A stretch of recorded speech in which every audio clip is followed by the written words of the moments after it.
రేణు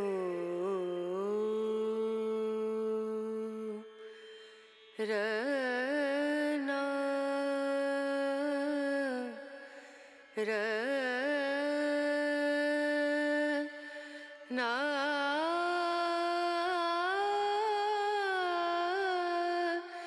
నా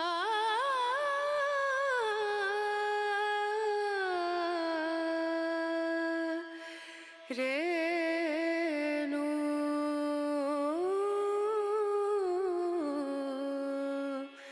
రేణు.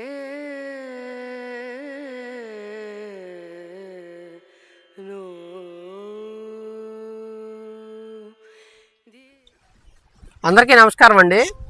వరద వచ్చినప్పుడు ఏ విధంగా ఉందో మొత్తం కూడా రీల్ చేసి పెట్టాను కదండి. ఇప్పుడు చూడండి ఎంత బీభత్సంగా ఉందో. ఇప్పుడిప్పుడే మొత్తం చేలు బయటపడుతుంది జరుగుతుంది అనమాట. ఈ మెరకేళ్ళ బయటపడుతుంది, పల్లుళ్ళేమో ఇంక 2 రోజులు టైం పట్టిద్దండి. ఇప్పుడు నీళ్లు బయటికి వెళ్ళిపోవడం జరిగింది. చూడండి ఎంత ఘోరంగా ఉందో మొత్తం కూడా. వంకాయలు ఆ పాటిని మొత్తం కూడా అంతకుముందు మనం వంక తోట వేసేటప్పుడు చూపించాం కానీ తర్వాత ఇది కోసేటప్పుడు వీడియో చేద్దాం అనుకుంటే ఆరోగ్య పరిస్థితులు బాగా చేయలేకపోయాను. ఇప్పుడు చూడండి మొత్తం కూడా వంకాయలు దాని పెట్టిన ఉంటే మొత్తం కుళ్ళిపోయింది చేను. అరటి తోటలేమో బీభత్సంగా పడిపోయినాయి ఎక్కడెక్కడ ఎర్ర తీసుకుపోయి. ఇది మనం నాటుకున్నటువంటి 1/2 ఎకరం వంక తోట అండి. దీని పరిస్థితి ఇలా ఉందన్నమాట. తర్వాత మనం వచ్చేసి ఆ డేపు అరటి తోటలో వేసుకున్నాము. మనం క్యాలిఫ్లవర్ నార్మల్ డే పోసాం కదా, మొత్తం చూపిస్తాను చూడండి. దాదాపు 11 లక్షలన్నర నుంచి 12 లక్షలన్నర నీళ్లు దిగువకు వచ్చినాయండి. అయితే రైతులకు ముందస్తు ఇన్ఫర్మేషన్ ఏమి లేదు. వరద వచ్చేసిన తర్వాత ఇంటిమేషన్ మెసేజ్లు ఏమి వచ్చినాయి రైతులకి. ఆల్రెడీ చాలలో నీళ్ళు వచ్చేసిన తర్వాత అప్పుడు మెసేజ్లు వచ్చినాయి, నీళ్లు వస్తున్నాయి అప్రమత్తంగా ఉండండి. అప్పుడు సగం పైన అయిపోయిందనమాట. గట్టి ప్రతిపాదన ఏదన్నా ఉంటే చేసి ఆదుకునే విధంగా ఉంటే రైతులకు బాగుండిద్ది. కానీ కొంచెం చేయమేలా ఉన్న వాళ్ళకైతే బాధ లేదండి. కౌలు రైతులు ఉన్నారు. దాదాపు ఇక్కడ 35 నుంచి 40 వేలు కౌలు ఉంది. మళ్ళీ దాదాపు 60-70 వేలు పెట్టుబడి అవుతుంది. ₹1,00,000 పైన ఒక ఎకరానికి అవుతుంది ఈ మెట్ట ప్రాంతంలో.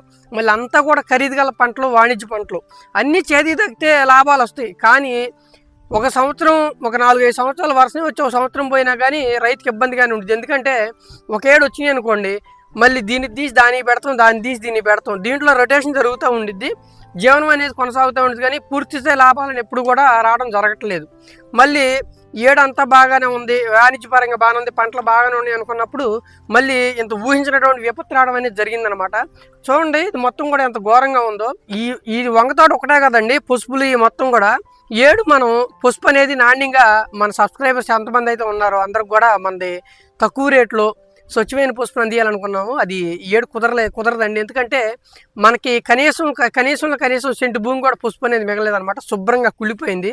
ఈ మొత్తం చూపిస్తానండి చూడండి. మనం వేసిన అరటి తోట కానీ, క్యాలిఫ్లవర్ నార్మల్ కానీ, ఈ మన ఖాళీకి ఇప్పుడు ఏర్పాటు చేసుకున్న అటువంటి చేలు కానీ, ఆ పసుపు చేలు కానీ మొత్తం చూపిస్తాను చూడండి. ప్రస్తుతం అయితే మనం వంక తోట కాడున్నాం. ఇక్కడి నుంచి మనం అరటి తోట కాడికి వెళ్దాం, అక్కడ చెబుతాను రండి. అంతమంది వీడియోలో చూపించాం కదా, ఇది మొత్తం దున్నుకుని బోతలు లాక్కున్నాం. అది లాగిన 4-5 రోజులకే ఫుల్గా వాటర్ రావడం జరిగింది. చూడండి ఇది మొత్తం కూడా చక్కెరకేళి అండి. ఇది దాదాపు 400 మొక్క ఉండిద్ది.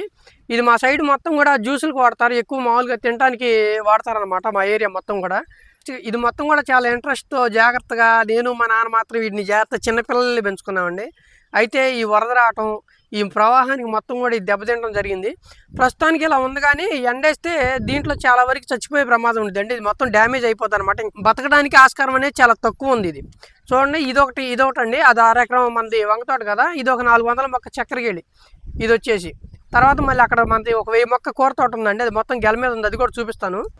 చూడండి అండి, ఈ చేను కాడికి వచ్చాము. ఇప్పుడు నీళ్లు తగ్గుతున్నాయి. ఇకపోతే చూడండి అండి, అరటి తోట ఎంత ఇదిగా పడిపోయిందో, కింద మొదలతో సహా పడిపోయింది.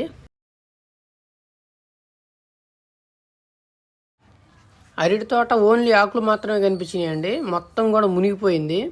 ఈ గెల్ల కానీ ఈ తోట కానీ మొత్తం 3 నుంచి 4 రోజులు ఈ నీళ్ళల్లో నానే ఉందండి. అందుకని చెప్పి ఈ అరటికి అట్లా లాగుతున్నా కానీ చీలిపోతుంది.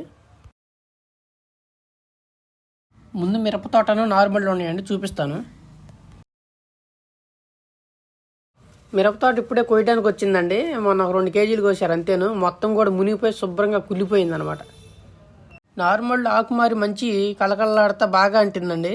కాకపోతే ఇది చాలా సున్నితమైంది కదండి, ఈ నీళ్ళ అద్దడికి తట్టుకోలేకపోయింది, శుభ్రంగా చచ్చిపోయింది మొత్తం కూడా. మొత్తం గులిపోయిందండి.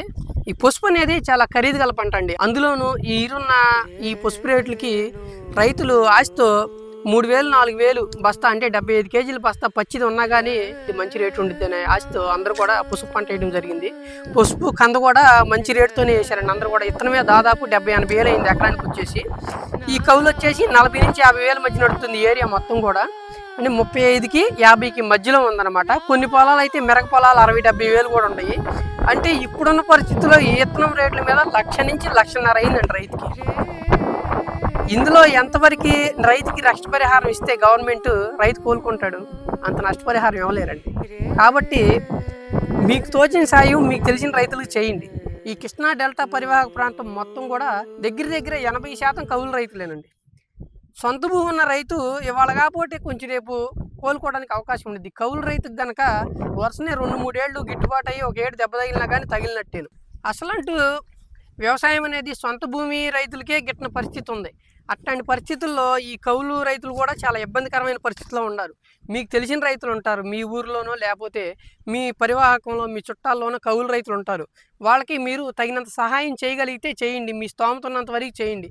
అలా చేస్తే ఏమైందంటే మళ్ళీ వాళ్ళు బేసిక్స్ కనీసం ఈ సీడ్స్ తెచ్చుకుని ఈ దుక్కులు దున్నుకుని మళ్ళీ వ్యవసాయం చేయడానికి వాళ్ళకి కొంచెం చేయూతనిస్తే వాళ్ళు ఎక్కువ అమౌంట్ కూడా ఆశపడరు. కనీసం మన దుక్కులకి ఇత్తనాల కన్నా అందితే బాగుంటుంది అనే పరిస్థితుల్లో అవన్నీ ఒకప్పుడు మేము ఫేస్ చేసామండి. మేము అవన్నీ ఒకప్పుడు ఫేస్ చేసాం. మేము శాంతం అంతకుముందు మీకు ఒక వీడియోలో మీకు చెప్పాను మేము ఎదుర్కొన్న పరిస్థితులు ఎట్టండి. సేమ్ అంతకన్నా 10 ఎక్కువ నష్టంతో వచ్చినటువంటి వరద. ఆ స్థితిలో ఉన్న వాళ్ళు చాలామంది ఉంటారు, అస్సలు లేని వాళ్ళు చాలామంది ఉంటారు, ఇబ్బంది పడేవాళ్ళు చాలామంది ఉంటారు. ఇప్పుడు ఈ ప్రభుత్వాలు ఏమంటాయో తెలుసండి, ఎక్కడ వ్యాపారినే పెట్టండి, మా సర్వేయర్లు వస్తారు, మొత్తం చూసుకుంటారు, పంటను ఎస్టిమేషన్ చేస్తారు, ఎస్టిమేషన్ చేసి ఎంత నష్టపరిహారం ఇవ్వాలో చూస్తారంటారు. ఇక్కడ మాకు అవుతున్న పెట్టుబడులు ఎంత, మాకు అవుతున్న ఖర్చులు ఎంత, వీళ్ళు ఎస్టిమేషన్ వేసి ఇచ్చే పరిహారం ఎంత. సరే ఎంతో కొంత గవర్నమెంట్ బాధ్యత కాబట్టి వాళ్ళు చేయాల్సిన వరకు వాళ్ళు చేస్తారు. రైతు అలా ఎదురు చూడండి. ఇక్కడ వచ్చిన బాధ ఏంటంటే రైతు ఏంటంటే ఇది బాగానే మళ్ళీ శుభ్రం చేసి వెంటనే చేన్ని శుభ్రం చేసేసి మళ్ళీ విత్తనం నాటి దాన్ని పెంచాలి అని చెప్పి ఆతృతతో ఉంటాడు. వీళ్ళు ఎప్పుడుకొస్తారు చేస్తారు. అంతకుముందు జరిగిన గణాంకాలను తీసుకుని మాట్లాడుతున్నాను, ప్రజెంట్ జరుగుతున్నాయి కాదు. అంతకుముందు జరిగినటువంటి ఇబ్బందులు, మేము పడినటువంటి ఇబ్బందులు మన దృష్టిలో పెట్టుకుని చెబుతున్నాను అనమాట. ఇక్కడ ప్రభుత్వం చేసేది పెద్దగా ఉండదండి. ఆ గవర్నమెంట్ ఉందా, ఈ గవర్నమెంట్ ఉందా, వాళ్ళు ఉండారా, వీళ్ళు ఉండారా అనేది మాత్రం నేను ఇక్కడ మాట్లాడతలేదు. ఇక్కడ గవర్నమెంట్లకు సంబంధించిన మాత్రం పొరపాటును కూడా కాదు. ఏ గవర్నమెంట్ ఉన్నా కానీ ఇట్లాంటి పరిస్థితుల్లో జరిగేది ఇంతేను. 2 గవర్నమెంట్లు చూసిన పరిస్థితులు మాకున్నాయి, అంతకుముందు గవర్నమెంట్లు చూసినటువంటి పరిస్థితులు కూడా రైతుకున్నాయి. ఇక్కడ గవర్నమెంట్లకు సంబంధం లేదు. రైతుని ఎప్పుడు కూడా గవర్నమెంట్ తరఫు నుంచి వచ్చేది చాలా అంటే చాలా తక్కువ, కనీసం వాళ్ళ దుక్కి ఖర్చులకు కూడా రావు. ఇది మొత్తం పోయిన తర్వాత దీన్ని చూసి నాకు వీడియో చేద్దామని ఆలోచన లేదు. ఈ వీడియోలు ఏముందలే వీటిని కూడా చేయాలనిపించింది. కానీ మనకున్నటువంటి 47,000 మంది సబ్స్క్రైబర్స్లో కనీసం కొంతమందికైనా సరే పరివాహంలో ఉండే రైతులు ఉంటారు, కౌలు రైతులు ఉంటారు, ఇబ్బంది పడే వాళ్ళు ఉంటారు. వాళ్ళకు కొంతమంది అయినా ఇది కలిగి వాళ్ళకి సహాయం చేస్తారని ఉద్దేశంతో చేశాను. కానీ ఇది పర్టికులర్గా వీడియో చేసి పెట్టాలనే ఉద్దేశం అయితే ఇలా ఏదన్నా కొంతమందికి హెల్ప్ అయిద్దని చేయటమేనండి. చాలా ఇబ్బందుల్లో ఉన్న వాళ్ళు ఉంటారు. చూశారు కదండి, ఇది మొత్తం కూడా ఎంత ఘోరంగా ఉందో. ఇది చూపించడం కూడా నా ప్రధాన ఉద్దేశం అదేనండి. నేను చెప్పిన దాంట్లో కనీసం ఒకళ్ళిద్దరైనా ఫాలో అవుతారని చెప్పి ఆశతో ఈ వీడియో చేయడం జరుగుతుందండి. ఉంటానండి, మీ గోపి.